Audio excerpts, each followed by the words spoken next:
let's do this. Stephen William Prince here, setting the record straight. Here's one we definitely need to talk about. No, I did not. Did I quit my career, or did I give away my publishing rights? No, and just hell no. All right.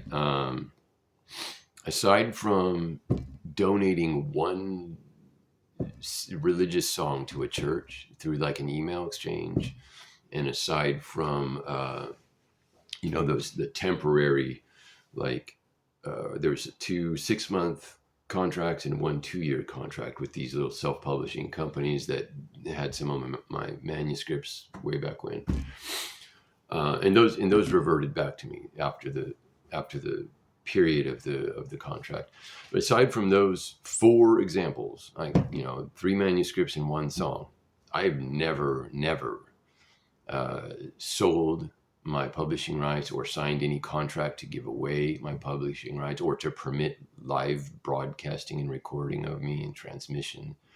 I never agreed to any of that stuff. Now I did, I remember I played, like, some people misrepresented me because I was, I played some fundraisers, I played some fundraising events or at ministries, or that's just because I just like, I care about people, and I like to,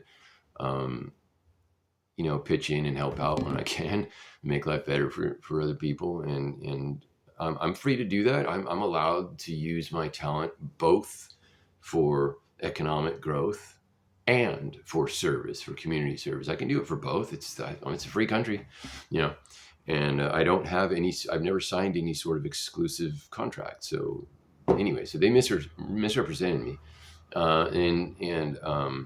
But no, I have always wanted to make a living, and there are many witnesses. I was very clear about this from my teenage years. I wanted to earn a living with my creative pursuits, and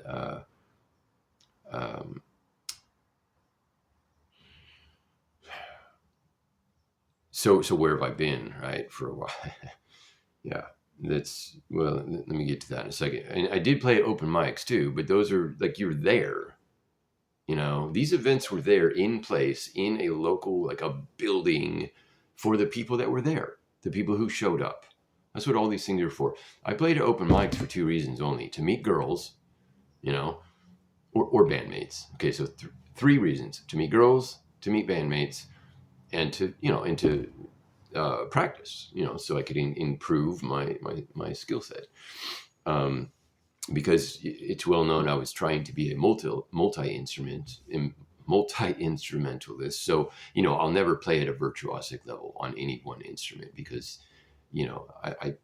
I chose to diversify, and it does affect you when you're trying to memorize different sizes of scales and thicknesses of strings and all these different things. I'll never be able to play like some of the people that I'm a fan of. But anyway, but yeah, I didn't agree to be cheap entertainment or free entertainment. I didn't agree to that.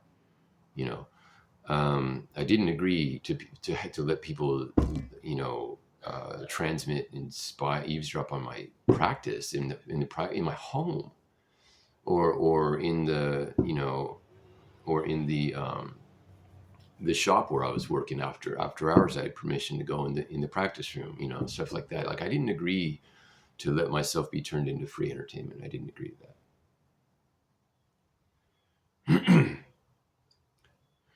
And, isolating me like that made it impossible for me to have a real band. And I can tell you, I did a thing recently where I counted the amount of opportunities when I actually got to collaborate with other creative people of various types. And it's, for a 25-year time span, it's a very, very small sample of opportunities and very, very brief. And yet during those, my growth accelerated rapidly. The results are legit. And so, I cannot be some sort of one-man show. I need to have, partnerships. Okay. And that, it was really cruel and really ruinous to keep isolating me like that and blocking me from real actual growth opportunities. And also it's completely against what I stand for. Like I don't want to be a solo acoustic, musician. I want to do fully instrumented compositions, and I don't want to have a very, very rigid, you have to do it this way. No, I intend to have a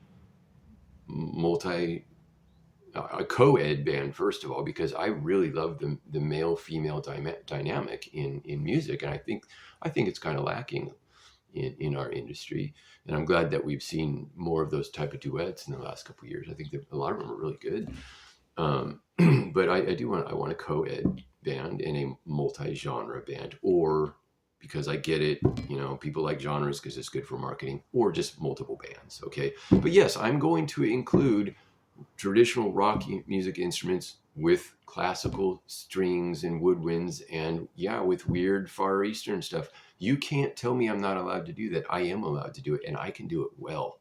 I can do it tastefully. Okay. I don't need some synthesizer in the background. I want real people. It's a free country. What is wrong with you? People that wanted to stop me from doing something so beautiful. Why would you do that? Anyway. And also, my creative works of different kinds, my creative content too, recipes, drawings, sketches, comedy skit, rough drafts, all kinds of stuff. Cooking show rough drafts, ideas, like all kinds of stuff was just ripped off. And, I've never been paid a penny, as far as I'm aware, for the millions of people that have viewed or read or heard various portions of my creative works.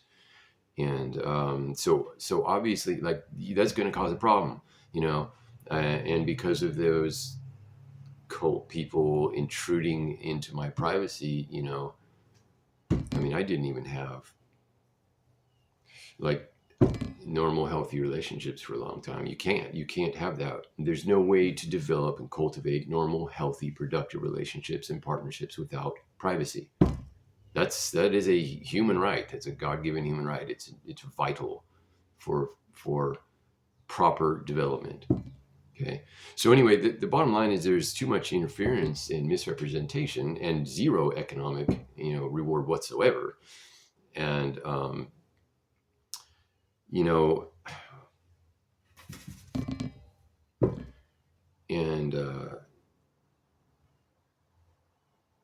yes, this did cause a lot of depression, which slowed me down too. That slowed down my practice and depression, whatever. But I don't know. It's possible maybe there's a little bit of PTSD. I haven't even had real medical care for years and years now. So, but what was done to me was, it was evil, and that's a major setback. I've had to relearn how to play my own instruments 3 times now. So anyway, recently, when I came out here to North Carolina, I did a thing with this guy that I met at a ministry. His name was Oliver. He's very amicable and very capable, talented man. We only practiced together for 4 months. And this was after years of not practicing at all, both of us in our personal lives, because I was out on the street or in jail and he was too busy. So after years of no practice, we practiced for 4 months, and we were able to do this gig at a ministry. And there were things we needed to improve upon, but with that, what we accomplish in such a short amount of time, that's a good example of what I mean about how rapidly I can grow when I actually am allowed to have an opportunity and a partnership, and a place to practice, So it's That's what I want. That's what I want to do. And now he doesn't want to pursue it professionally. He's a hobbyist, and that's fine. But it was a good experience. Uh, but anyway, I don't want to do it as a hobby. I want to do it professionally. I always have. I've always been very clear about that. And I do consider it a form of worship also, because I believe my creator created me to create. That's how it's one of the ways that I bond, with God is being creative.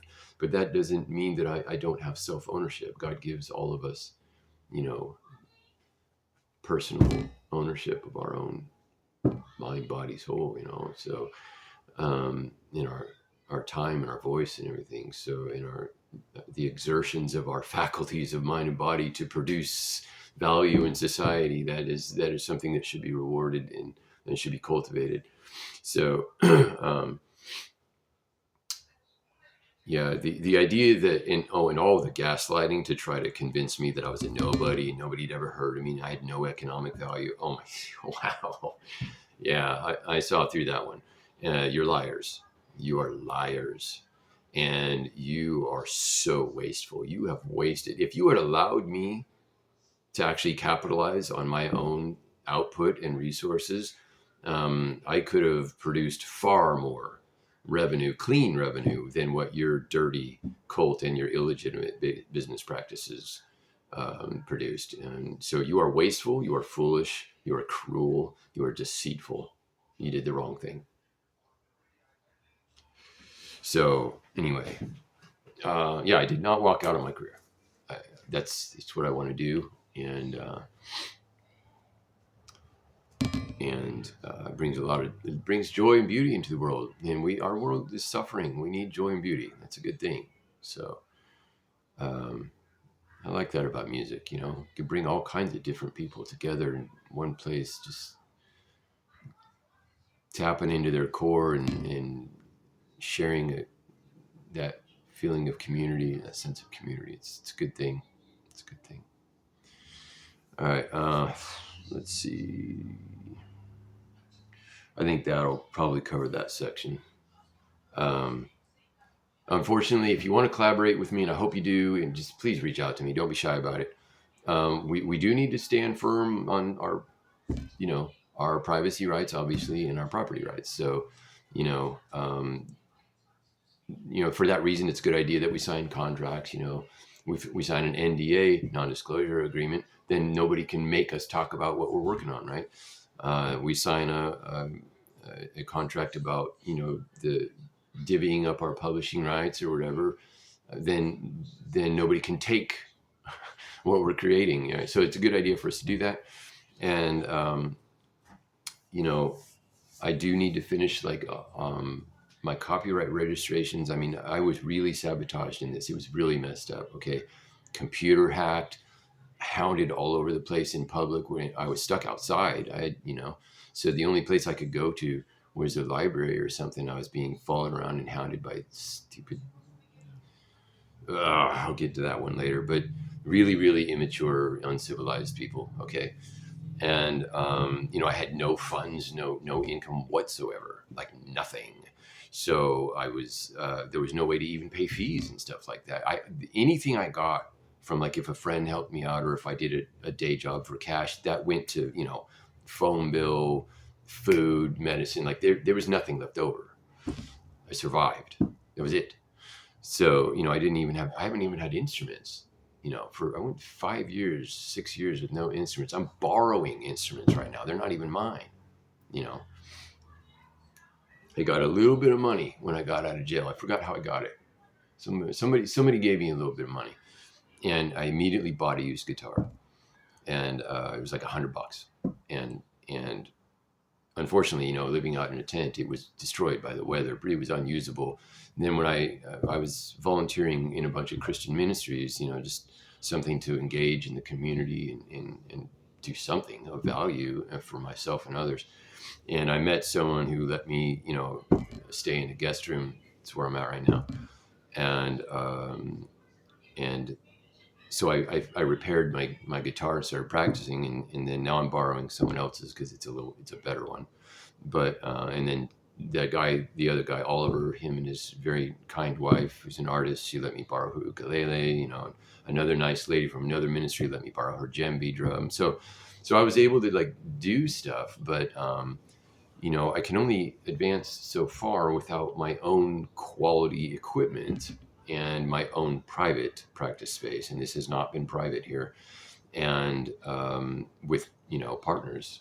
So this needs to stop. What's being done to me, it is stunting my growth, and it's cruel, and it's deceiving people. Like people who would have been my fans were conned into. They didn't even know that they, man. A lot of people have been defrauded, really, if you, to use, for lack of a better word, you know, manipulated, and it's messed up. So, um, you know, man, this blocks me from meeting people, blocks me from traveling, and blocks me from, you know, having a lover, a partner, a companion. It's really, really terrible thing to do to someone, to treat them like a circus monkey, free entertainment for the masses, you know, public property. It's a terrible thing to do.